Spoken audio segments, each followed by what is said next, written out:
ఓం నమో భగవతే వాసుదేవాయ. నిన్న మనం అశ్వమేధ పర్వంలో అనేకమైన విషయాలని, ఏ రకంగా అశ్వమేధ యాగం చేయడం, ఎటువంటి వాళ్ళని ఏ రకంగా సంహరించి అంటే భయపెట్టి ఓడించి అర్జునుడు వాళ్ళందరినీ కూడా అశ్వమేధ యాగం చూడడానికి రమ్మనడం, ఉలిపి చేసి అర్జునుడికి చేసినటువంటి మంచి విషయం. దాని ద్వారా అర్జునుడు చనిపోయినట్టుగా చేసి బబ్రు కొడుకు చేతిలో మళ్ళీ తిరిగి ప్రాణాన్ని నిలబెట్టుకోవడం. ఆ తర్వాత సత్తుప్రస్తుడు అనేటటువంటి బ్రాహ్మణుడి యొక్క గొప్పతనం, జమదగ్ని ఒక ముంగీసలా పుట్టిన కథ, ఆ తర్వాత శాప విమోచనం అన్నీ అయిన తర్వాత ధర్మరాజు చేసిన యాగం ఎంతో మహత్తరంగా ఉండడం, ఇవన్నీ కూడా తెలుసుకున్నాం. అయితే ఈ రోజు నుంచి ఆశ్రమవాస పర్వాన్ని మొదలెడదాం. శ్రీకృష్ణ పరమాత్మ అనుగ్రహం చేత అశ్వమేధ యాగం చేసిన ధర్మరాజు మనసులోని పరితాపం అంతా పోగొట్టుకున్నాడు. చక్కగా రాజ్యపాలన చేస్తున్నాడు. ధృతరాష్ట్రుని, గాంధారిని ఎంతో ప్రేమతో చూస్తున్నారు. తమ 9 కొడుకులు మరణించారన్న పరవేదన లేకుండా ధర్మరాజాదులు తమని సేవిస్తూ ఉండగా సంతోషంగా కాలం గడుపుతున్నారు వాళ్ళందరూ. విదురుడు, సంజయుడు, యుయుత్సుడు కబురు పంపవలసిన అవసరం లేకుండా ప్రతిరోజు ధృతరాష్ట్రుని ఆజ్ఞను స్వీకరించడానికి, ఆయన కార్యకలాపాలకు ఏ విధమైన ప్రతిబంధకము కాకుండా అందుబాటులో ఉండేవారు. ధర్మరాజు, ఆయన సోదరులు నిరంతరము ధృతరాష్ట్రుని ఆజ్ఞలను అవదలదాలుస్తూ ఎంతో ప్రీతిని చేకూరుస్తున్నారు. కట్టుకోవడానికి యోగ్యమైన వస్త్రాలు, యోగ్యమైన ఆహారం, పెట్టుకోవడానికి భూషణాలు, శయ్య, ఆసనాలు, అలుదుకోవడానికి అవసరమైన చందనాదులు అన్నిటికీ ఏ విధమైన లోపము రాకుండా శ్రద్ధాభక్తులతో చూస్తున్నారు వాళ్ళందరూ. కుంతీదేవి మొదలైన వారు కూడా గాంధారీదేవిని ఎంతో ప్రేమతో సేవిస్తున్నారు. ప్రయత్నపూర్వకంగా వచ్చి గాంధారీదేవిని సేవిస్తూ ఉండేది ద్రౌపదీదేవి, సుభద్ర, ఉలూపి, చిత్రాంగద అందరూ వచ్చి సేవించడమే కాకుండా అమూల్యమైన బహుమానాలను పరమప్రీతితో ఇస్తూ ఉండేవారు. అందరూ కలిసి ఇలా సంతోషంగా జీవితాన్ని సాగిస్తున్నారు. సామంతులు ఎవరైనా ధర్మరాజును కలుసుకోవడానికి వచ్చినప్పుడు మొదట ధృతరాష్ట్రుని కలుసుకుని ఆయన చెప్పిన తర్వాతనే ధర్మరాజుకి విన్నవించుకునేవారు. అలా వారు ముందు ధృతరాష్ట్రుని కలుసుకుని తర్వాత తనను కలవడం ధర్మరాజుకి ఎంతో ప్రీతిపాత్రంగా ఉండేది. ఆయన తన దగ్గర ఉన్న మంత్రులకు, సేవలకు ఆజ్ఞ ఇచ్చినప్పుడు ఒక విషయాన్ని మర్చిపోకుండా చెబుతూ ఉండేవాడు. ధృతరాష్ట్రునికి ఏ ఇబ్బంది కలగకుండా చూడండి. ఆయన మనసు సంతోషిస్తే నాకు సంతోషం. ధృతరాష్ట్రునికి ఇష్టం లేని పని చేయడం అంటే నన్ను బాధ పెట్టడమే అని జ్ఞాపకం పెట్టుకోమని చెప్పిన కారణం చేత తమ్ములు, అమాత్యులు, భృత్యులు ఎంతో జాగ్రత్తగా ధృతరాష్ట్రుని కొలుస్తున్నారు. భీముడు మనసులో ఇష్టం లేకపోయినా అన్నగారు చెప్పాడన్న గౌరవంతో ధృతరాష్ట్రుని భక్తితో సేవిస్తూ ఉండేవాడు. ధృతరాష్ట్రునికి భీముడు అంటే ఇష్టం ఉండేది కాదు. అలాగే భీముడికి ధృతరాష్ట్రుడు అంటే ఇష్టం ఉండేది కాదు. కపట జూతంలో కౌరవులు తమ సంపద హరించారని, ద్రౌపదీదేవిని అవమానించారని ధృతరాష్ట్రుడు ఆ సమయంలో ఏవీ మాట్లాడకపోవడమే దీనికంతటికీ ప్రధాన కారణమని మనసులో తిరుగులేని అభిప్రాయంతో ఉన్న భీముడు నిరంతరము ధృతరాష్ట్రుని పట్ల ఆగ్రహంతో ఉండేవాడు. అన్నగారి మాటకు గౌరవం ఇచ్చి ఎక్కడా బయటపడకుండా 10 మందిలో ఉన్నప్పుడు ఎంతో ప్రేమగా ఉన్నట్టే మాట్లాడుతూ ఉండేవాడు. ధృతరాష్ట్రుడు కూడా భీముడి మీద ఎంతో పగ, ఆక్రోశం ఉన్నప్పటికీ తన 9 కుమారులలో ప్రధానమైనది అందరినీ భీముడే చంపాడన్న ఆగ్రహం ఉన్నప్పటికీ దాన్ని అణిచిపెట్టుకుని సంతోషంగా ఉన్నట్టు మాట్లాడుతూ ఉండేవాడు. కానీ భీముడు ధర్మరాజు, అర్జునుడు వినకుండా ఉన్న అవకాశం దొరికిందన్నప్పుడు ధృతరాష్ట్రుడు, గాంధారి ఇద్దరూ కూర్చుని ఉండగా వాళ్ళకి వినపడాలనే కావాలనే కొన్ని బాధపడే మాటలను అంటూ ఉండేవాడు. గుడ్డివాడైన ఈ రాజు 9 కొడుకులను నేను సంహరించాను, ఒక్కడిని కూడా బతకనివ్వలేదు. ఈ బాహువులలోకి వచ్చిన ఎటువంటి శత్రువు తప్పించుకుని వెళ్ళడం సాధ్యం కాదు. అది ఎంత గొప్ప రాజసింహాసనమైనా కావచ్చు. నా బాహువులనబడే బోనులోకి ఒకసారి ప్రవేశించిన తర్వాత క్షేమంగా తిరిగి వెళ్ళడం సాధ్యం కాదు. మూర్ఖులు, చెప్పిన మాట వినని వాళ్ళు, నా శక్తి, పరాక్రమము, ప్రతాపము తెలియని వాళ్ళు కాబట్టి కౌరవులు నాతో యుద్ధానికి వచ్చారు. ప్రబల శత్రువులైన దుర్యోధన, దుశ్శాసనులను పడగొట్టి చంపిన భుజాదండం చాలా గొప్పదని, దానికి గంధంతో, పుష్పమాలలతో అలంకారం చేస్తానని తన భుజం గురించి తానే గొప్పగా చెబుతూ ఉండేవాడు. ఈ మాటలు విన్న ధృతరాష్ట్రుడు, గాంధారి ప్రాణస్థానంలో చెదిరిపోయినంతగా బాధపడుతూ ఉండేవారు. ఈ విధంగా 15 సంవత్సరాలు గడిచిపోయాయి. 9 కొడుకులు మరణించారు. ఎంతమంది చెప్పినా ధర్మరాజుని ఆదరించలేదు. ఏ ధర్మరాజుకి రాజ్యం అందకుండా తను కబళించాలనుకున్నాడో అటువంటి ఆయన దగ్గర అన్ని సంవత్సరాలు ఎలా గడపాడో అన్నది ఆశ్చర్యం కదండి. అలా కొంతకాలానికి ధృతరాష్ట్రంలో ఒక గొప్ప మార్పు వచ్చింది. ఆయన బంధువులందరినీ సమావేశపరిచి అందరూ వింటూ ఉండగా గద్గద స్వరంతో ధర్మరాజును ఉద్దేశించి కొన్ని మాటలు చెప్పాడు. నా కారణంగానే కౌరవులు నశించిపోయారన్నది నిర్వివాదాంశం. పరమ దుర్మార్గుడైన వాడు, బుద్ధి లేనివాడు, ఇతరుల ధనం మీద చాలా వ్యామోహం ఉన్నవాడు, నిరంతరము పాండవులకు కీడు చేయాలని ఆలోచన చేస్తూ ఉండేవాడు దుర్యోధనుడు. ఆయన ఎప్పుడూ జ్ఞాతులలో సక్రమంగా ప్రవర్తించలేదు. రాజు కాదగని దుర్యోధనుని రాజుని చేయడం నేను చేసిన పెద్ద తప్పు. దాయాదులతో పోరు వద్దు, కలిసి బతకమని సాక్షాత్తుగా భగవానుడైన శ్రీకృష్ణ పరమాత్మ, పెద్దవాళ్ళైనటువంటి భీష్మాదులు, గురువులు, ఎందరో మహర్షులు చెప్పినా మారలేదు. కన్నతల్లి చెప్పినా ఆ మాటలు వినే పరిస్థితిని కోల్పోయాడు. నా యందు ఉన్నటువంటి బలహీనత వల్ల నేను చేసిన తప్పు ప్రేమ చేత దుర్యోధనికి గట్టిగా చెప్పకపోవడమే. ఆ కారణం చేత జరగకూడని యుద్ధం జరిగి అందరూ నిహితులైపోయారు. సంతోషించదగిన విషయం, యుద్ధం అంతా అయిపోయాక వెన్నిచ్చి పారిపోయి రాకుండా రాజులకు యుక్తమైన రీతిలో యుద్ధం చేసి వీరమరణం పొంది స్వర్గాన్ని అలంకరించడం ఒక రకంగా సంతోషం కలిగిస్తోంది. అది ఒక్కటే నాకు ఊరటిచ్చింది. నేను సుఖంగా ఉన్నాను. నేను అనుభవించని సుఖము ఏదీ లేదు. అధికారం చలాయించి రాజ్యపరిపాలన చేశాను. గొప్ప గొప్ప దానాలు చేశాను. పెద్ద పెద్ద వాళ్లకు శ్రాద్ధక్రియలు నిర్వహించగలిగాను. ఇన్ని చేసిన పరమ పతివ్రత అయిన కోడలు పాంచాలి అవమానించబడడం, సంపదలు ఎన్నున్నా నా మనసుకి బాధ తీర్చలేని స్థితిని కల్పించాయి. కోడలిని అవమానించిన వారిని యుద్ధంలో నువ్వు ధర్మ ప్రకారంగానే తెగటార్చి సింహాసనం తీసుకోవడం నేను మనస్ఫూర్తిగానే హర్షిస్తున్నాను. ఇక్కడ నువ్వు అంటే ధర్మరాజు గారిని. ఈ సందర్భంలో నేను ఒక మాట చెప్పుకోవాల్సి ఉంటుంది. రాజ్యంలో ఎవరైనా సరే ఏదైనా ముఖ్య కార్యం చేసేటప్పుడు రాజు అనుమతి లేకుండా చేయకూడదన్నది ప్రధానమైన నియమం. నేను వార్ధక్యంలోకి వచ్చేశాను. ముసలితనం ఈ శరీరాన్ని మింగివేయడం కోసం ఎదురు చూస్తోంది. రాజైన వాడు తపస్సు చేసైనా యుద్ధం చేసైనా మరణించాలి. నేను ఈ భోగాలకు స్వస్తి చెప్పి అంతఃపురాన్ని విడిచిపెట్టి అరణ్యాలకు వెళ్ళి ఋషులతో కలిసి గొప్ప తపస్సు చేసి సిద్ధి పొందాలని కోరుకుంటున్నాను. నేను గాంధారి నారబట్టలు కట్టుకుని అరణ్యాలకు వెళ్ళిపోతాం. కందమూలములు మాత్రమే ఆహారంగా స్వీకరిస్తూ అక్కడ ఉండే మునులతో కలిసి ఆశ్రమవాసం చేస్తాం. సత్వగుణ సంపన్నులమై అక్కడ తపస్సు చేస్తాం. మేము ఎక్కడున్నా నిరంతరము నిన్ను ఆశీర్వచనం చేస్తూనే ఉంటాం అని అనగానే ధర్మరాజు అన్నారు, ఓ ధృత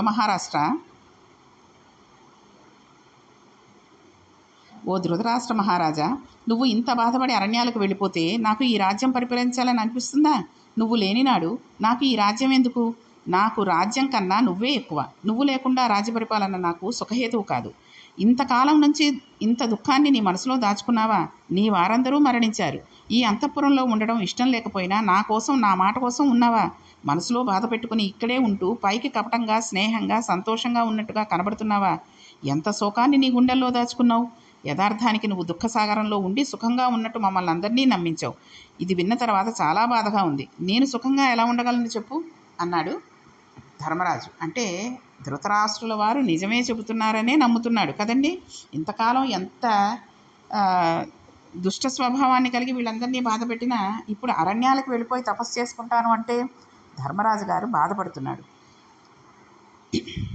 ఇంకా ఆయన అన్నారు, నేను యథార్థం చెబుతున్నాను. నాకు తల్లి, తండ్రి, గురువు, దైవము నువ్వే. నువ్వు అరణ్యాలకు వెళ్ళిపోతే నేను సంతోషంగా రాజ్య పరిపాలన చేస్తూ ఉండలేను. నీ కుమారుడైన యుయుత్సునికి పట్టాభిషేకం చేద్దాం. ధర్మరాజు తన సోదరుల పేర్లు ప్రస్తావన చేయలేదు. యుయుత్సునికే చేస్తానన్నాడు పట్టాభిషేకం. నేను కూడా నీతో అరణ్యాలకు వచ్చేస్తాను. నేను రాజ్యంలో ఉంటే ప్రజలు ధర్మరాజు రాజ్యం యుయుత్సుడు పరిపాలిస్తున్నాడని నా మీద ఉన్న అభిమానంతో రాజుకు సహకరించకపోవచ్చు. ఆయన అక్కడే ఉంటే మళ్ళీ ధృతరాష్ట్రునికి అదోబెంగా ఏర్పడవచ్చున్నది మనసులో ఆయన ఉద్దేశం. దానిని ధర్మరాజు నిజాయితీతోనే అంత అందంగా చెప్పాడు. దానిని శంకించలేరు. నీ శుశ్రూష చేసుకుంటూ కాలం గడుపుతాను. నేను నీతో రావడానికి అనుమతిని ప్రసాదించమన్నాడు. ఎవరిని మోసం చెయ్యాలనుకున్నానో వారి పంచన కాలం గడుపుతున్నానని ఎక్కడ ధృతరాష్ట్రునికి మనసులో ఖేదం ఉండిపోతే అది అంతఃపురంలో ఉన్నా అరణ్యంలో ఉన్నా తీరేది కాదు. ఆ బరువు తీరాలి అంటే ఆయన కొడుకులలోనే ఒకడైన యుయుత్సుడికి పట్టాభిషేకం చేస్తే రాజ్యం నా వాళ్లకే వచ్చిందన్న సంతోషం ఆయనకు ఉంటుంది. కాబట్టి ధృతరాష్ట్ర మహారాజా, నేను ఈ మాట ఏదో వేళాకోలానికి చెబుతున్నానని అనుకోవద్దు. నాకు గాంధారి, కుంతి ఇద్దరూ తల్లులే. నిజంగా నా మనసులో ఉన్న మాట చెప్పాను. నేను నీతో పాటు అరణ్యాలకు రావడానికి దయచేసి నువ్వు అంగీకరించమనంటే ధృతరాష్ట్రుడు పరమ ప్రేమతో ధర్మరాజును గట్టిగా కౌగిలించుకుని చెయ్యి పట్టుకుని బాధపడుతూ, నువ్వు చాలా కాలంగా నియమంగా ఎంతో ప్రేమతో నాకు శుశ్రూష చేశావు. అనుభవించవలసిన భోగాలు అనుభవించి వార్ధక్యంలోకి వచ్చేశాను. ఇంత ముసలితనంలోకి వచ్చాక కూడా ఏదో భ్రాంతితో అంతఃపురవాసం చేస్తూ రాజ్యపాలనకు సంబంధించిన విషయాలు నాకు నివేదింపబడితే అందులో సంతోషాన్ని పొందుతూ ఈ ఐహికమైన సుఖాల మధ్య ఎంతకాలం కాలాన్ని గడపాల్సి ఉంటుంది? ఆలోచించు ధర్మరాజా. ఒక ఉత్తముడైన రాజు యుద్ధంలోనైనా తపస్సులోనైనా మరణించాలి కదా. వార్ధక్యం పెద్ద పులి శరీరాన్ని కబళించడానికి సిద్ధపడినట్లుగా సిద్ధంగా ఉంది. ఈ పరిస్థితికి వచ్చేశానన్న తర్వాత ఇప్పుడైనా నేను భగవంతుని యందు చిత్తం పెట్టి తపస్సు చేయకపోతే రెంటికి చెడ్డవాడిని అవుతాను, అంగీకరించమని చెబుతూ నాకు నాలుక పొడారిపోతున్నది, విపరీతమైన దాహం వేస్తున్నది అంటూ సృహ తప్పి పక్కన ఉన్న గాంధారీ శరీరాన్ని ఆసరా చేసుకుని పడిపోయాడు. అందుకే మరీ వృద్ధాప్యం వచ్చేసాకనే భగవంతుడు గుర్తు తెచ్చుకొని ఆయన పూజలు చేసుకుంటూ ఉండడం కాదు. మొట్టమొదటి నుంచి భగవన్నామం చేసుకుంటూ ఉంటే ఆ చివరి దశలో గుర్తొస్తుంది. ఎంతసేపు సీరియల్స్, ఆడవాళ్ళైతే సీరియల్స్ చూడడం, అక్కర్లేని కబుర్లు చెప్పుకోవడం, అక్కడికి ఇక్కడికి వెళ్ళడం, షాపింగ్లు అనడం, అలా టైంపాస్ చేసేసుకుంటూ ఉండడం. మగవాళ్ళు రాజకీయాలు అనడం, న్యూస్ అనడం, తర్వాత ఏదో పని నేను చేసేస్తున్నానడం, ఆఫీస్ అనడం, ఇలాంటి దిక్కుమాలిన పనులన్నిటికీ కూడా సమయాన్ని వెచ్చించేసి ఎక్కువసేపు ఎంత కావాలో అంత వెచ్చించడం వేరు. అదే పనిగా దానికోసమే సమయాన్ని కేటాయించుకుంటే వృద్ధాప్యం వచ్చాక అది కనీసం భగవంతుడు ఏ ఏ రూపాల్లో ఉన్నాడు, ఎన్ని అవతారాలు ఎత్తాడు అన్నది కూడా తెలియని పరిస్థితులు అయిపోయి ఇంకా భగవన్నామం చేయడం కంటే ఇంకా ఈ ఈ పరిస్థితుల్లోనే, అంటే ఈ సంసారాల్లోనే కొట్టుకుంటూ ఉండి జీవి మళ్ళీ మళ్ళీ జన్మలెత్తే పరిస్థితులు వస్తూ ఉంటాయి. కాబట్టి ఇప్పుడు ఇన్నాళ్ళు దుష్టుడుగా ఉన్నప్పటికీ ముసలితనం వచ్చాక ధృతరాష్ట్రుడికి జ్ఞానోదయం అయినట్టుగా ఉంది. కాబట్టి ఆ రకంగా సృహ తప్పి పడిపోయిన గాంధారి శరీరాన్ని ఆసరా చేసుకుని పడిపోయినటువంటి ధృతరాష్ట్రుడు 10,000 ఏనుగుల బలం కలిగిన ఆయన శరీరం వార్ధక్యం వస్తే శరీరం నిలబెట్టుకోలేక దాహం వేసి ఒళ్ళు తూలి పక్కన ఉన్న భార్య మీద వాలిపోయాడు. అంత బలమైన శరీరాన్ని కాలం ఎంత తినేసింది. ఈ విషయంలో తపస్సుకు వెళ్ళిపోవాలి అనుకోవడం ఆయన అదృష్టం. గాంధారి తోటి ధృతరాష్ట్రుడు అన్నాడు, మనం ఇక తపస్సుకు వెళ్ళిపోదాం, అరణ్యాలకు వెళ్ళిపోదాం అన్నాడు. అనగానే గాంధారి ధర్మరాజు గారితో అంది, ధర్మరాజా, ఇది నీ పెద్ద తండ్రి ఈ క్షణంలో చేసుకున్న నిర్ణయం కాదు. ఈ మధ్య నిరంతరము గాఢమైన తపస్సు చేయాలన్న ఆలోచనలోనే ఉంటున్నాడు. ఆహారం స్వీకరించడం మానేసి దాని గురించి ఆలోచిస్తున్న కారణం చేత ఇంతగా నీరసపడిపోయాడు. తపస్సు చేయాలన్న కోరిక ఎంత ప్రబలంగా ఏర్పడిందో గమనించవలసిందని చెప్పింది. ధర్మరాజు చల్లటి నీళ్లు తెప్పించి ముఖం మీద గుండెల మీద చిలకరించి చేత్తో వృద్ధుడైన రాజు శరీరాన్ని నమిరాడు. అంత ప్రేమతో చూడగలగడం సామాన్యమైన విషయం కాదు. విదురుడు, సంజయుడు, అక్కడున్న రాణులు అందరూ వలవలా ఏడ్చారు. తెలివి వచ్చిన ధృతరాష్ట్రుడు ధర్మరాజును గట్టిగా కౌగులించుకుని మూర్ధన్య స్థానాన్ని వాసన చూశాడు. అంటే నుదుటినమాట. అనగా ఆయన ఆశీర్వచనం చేసినట్టు అనమాట. ధృతరాష్ట్రుడు ఏదేమైనా నేను తపస్సు చేసుకోవడానికి అడవికి వెళ్ళిపోవలసిందే అంటే, ధర్మరాజు ఆ విషయం తర్వాత ఆలోచిద్దాం, నీరసంగా ఉన్నారు, ఆభ్యంతర మందిరంలోకి వెళ్ళి భోజనం చేయమంటే నువ్వు తపస్సు చేసుకోవడానికి అరణ్యానికి వెళ్ళడానికి అనుమతించే వరకు నేను అన్నం ముట్టుకోనని శపథం చేసి కూర్చున్నాడు. ఏం చెయ్యాలా అని ఆలోచిస్తుంటే అక్కడికి అప్పటికప్పుడు వ్యాసభగవానుడు వచ్చి ప్రత్యక్షమయ్యాడు. ధర్మరాజుతో అన్నారు, ధృతరాష్ట్ర మహారాజు సంతానం అంతా మరణించింది. సహజంగా మనసులో చాలా బాధ ఉంటుంది. గాంధారి మనసులో ఆ బాధను అంతా దిగమింగుకుని జీవిస్తోంది. వార్ధక్యంలో మనశ్శాంతికి, ఉత్తమగతుల కొరకు ఆమె కూడా తపస్సు చేసుకోవాలని కోరుకుంటోంది.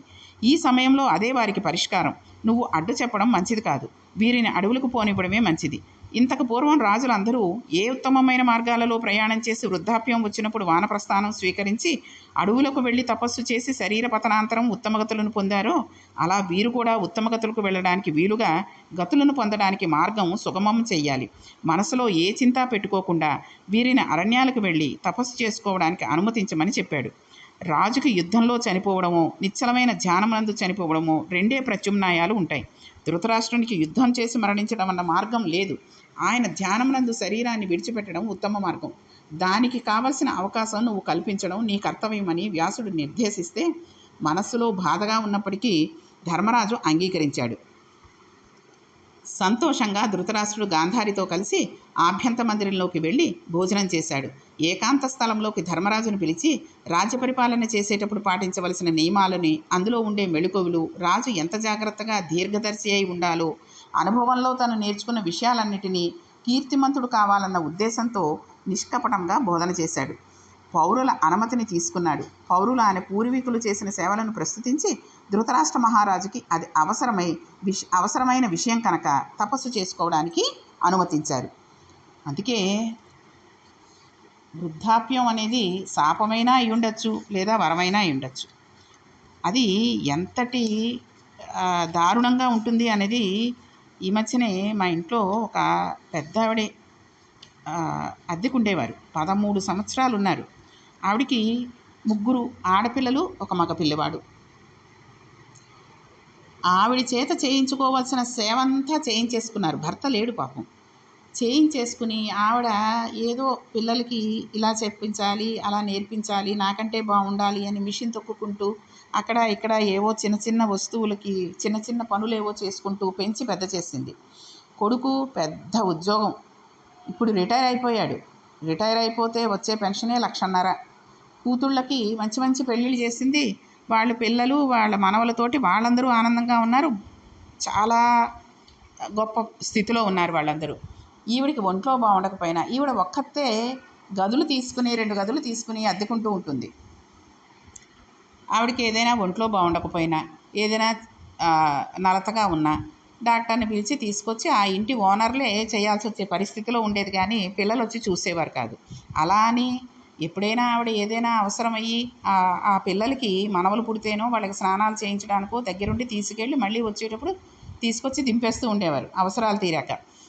అటువంటి ఆవిడని ఈ అద్దెలోకి పెరిగిపోయి నిత్యము కావలసిన సరుకులకి నేను కొంత ఇవ్వాలి అని తల్లికి పెట్టడానికి ఎంతో బాధపడిపోయి ఆ తల్లికిచ్చిన ప్రతీ నెల ఇచ్చినటువంటి డబ్బుని ఎంతంత ఎప్పుడెప్పుడు ఇచ్చాను, దేనికోసం ఇచ్చానని ఒక డైరీలో రాసుకుని ఆ కొడుకు ఈ బాధలన్నీ పడ్డం ఎందుకు 4 అంతస్తుల బిల్డింగ్ కట్టుకున్నాడండి. కట్టుకుని పిల్లలు 2 పెళ్ళిళ్ళు చేశాడు. 2 మగపిల్లలే. కోడలు నేనైనా ఉండాలి, మీ అమ్మైనా ఉండాలి అనే పరిస్థితి తీసుకొచ్చినప్పటికీ బయట అద్దెలు ఇచ్చే బదులు ఆ అద్దెల డబ్బులంతా నీకు ఇస్తాను అని భార్యకి మాటిచ్చి ఆ తల్లిని తీసుకొచ్చి పైన ఎక్కడో 4వ అంతస్తులో ఆ పెద్ద గది ఇంట్లో ఉంచాడు. ఈ పెద్ద ఆవిడ ఎంతో శుభ్రంగా, ఎంత నీట్గా అంటే అంత నీట్గా ఇల్లుంచుకుని తనకి కావాల్సిందేదో ఎంత కావాలో అంత వండుకుని ఎప్పుడూ కూడా చక్కగా ఒబ్బిడిగా ఒక్క చిన్న వెల్లుల్లి రెబ్బ కూడా ఎవరిని అడగకుండా ఉండేటటువంటి స్థితిలో సంసారాన్ని లాక్కొస్తుంది.